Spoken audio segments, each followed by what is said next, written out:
আংলঙলৈ আহি খুব ভাল লাগিলে মই আটাইতকৈ সুখ পাওঁ কাৰ্বিসকলৰ মাজলৈ আহি ডিমাচাসকলৰ মাজলৈ আহি সকলৰ মাজলৈ আহি বড়োসকলৰ মাজলৈ আহি তিৱাসকলৰ মাজলৈ আহি আমাৰ জনজাতিৰ ৰাইজৰ মাজলৈ আহি আটাইতকৈ সুখ লাগে কিন্তু অসমৰ জনজাতিৰ ৰাইজে আটাইতকৈ সুখিত আটাইতকৈ দুখীয়া আজি তুলিৰাম ৰংহাঙে কাৰ্বি আংলঙখনক যি ধৰণে মানে আপোনাৰ দিছপুৰৰ হাতত ধৰিছে সেইকাৰণে মই কাৰ্বি আংলঙলৈ আহিলোঁ যে 2026 চনত তুলিৰাম ৰংহাং আৰু হিমন্ত বিশ্বৰ মাজৰ থকা যিডাল ৰছী বান্ধি থোৱা ৰছী দুজনে ইজনে সিজনক বান্ধি থোৱা যিডাল ৰছী সেই ৰছীডাল কাটি দিব লাগে APHL দিব লাগে কাৰ্বি আংলঙৰ নতুন শক্তি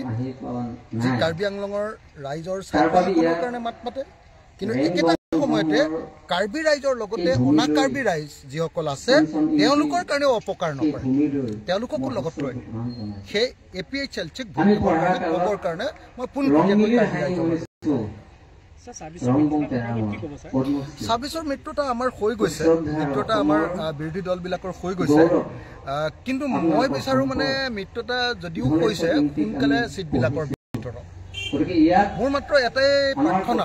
সকলোৰে প্ৰতি সকলো দলৰ প্ৰতি মোৰ এটাই প্ৰাৰ্থনা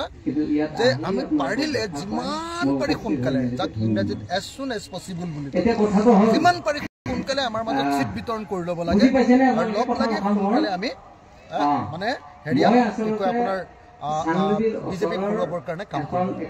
মই সেইকাৰণে এই মুহূৰ্তত কংগ্ৰেছ দলক আৰু অন্যান্য আমাৰ বিৰোধী ৰাজনৈতিক দলক সকলোকে আহ্বান জনাইছোঁ আহক আমি সোনকালে মিলি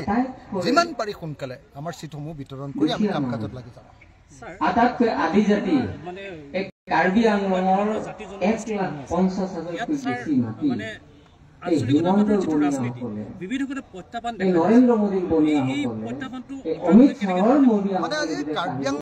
মানুহৰ কাৰণে প্ৰত্যাহ্বান আনিছে বৰ্ণবাদী আৰু সাম্প্ৰদায়িক বিজেপিয়ে আজি কাৰ্বি আংলঙৰ স্থানীয় মানুহ আৰু অসমৰ খিলঞ্জীয়া মানুহৰ পৰিৱৰ্তে বিজেপি চৰকাৰৰ দিনত ইয়াত থকা বাঙালী লোক আৰু বিশেষভাৱে নতুনকৈ অহা বাঙালী মানুহবিলাকৰহে আপোনাৰ হেৰি বৃদ্ধি পাইছে আপোনাৰ দপ্তৰপতি ইয়াত থকা অসমীয়া মানুহৰ গুৰুত্ব হ্ৰাস পাইছে বিজেপি চৰকাৰৰ দিনত ইয়াত থকা কাৰ্বি মানুহৰ গুৰুত্ব হ্ৰাস পাইছে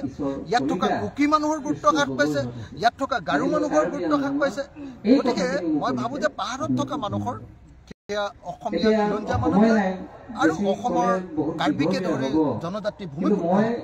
তেওঁলোকৰ কাৰণে সকলোৱে যাতে আমি অধিকাৰ কাঢ়ি আনিব পাৰোঁ তাৰ কাৰণে আমি সকলোৱে মাত মাতিব লাগে হিমন্তৰ আমলত আমাৰ কাৰ্বি ভূমি নহয়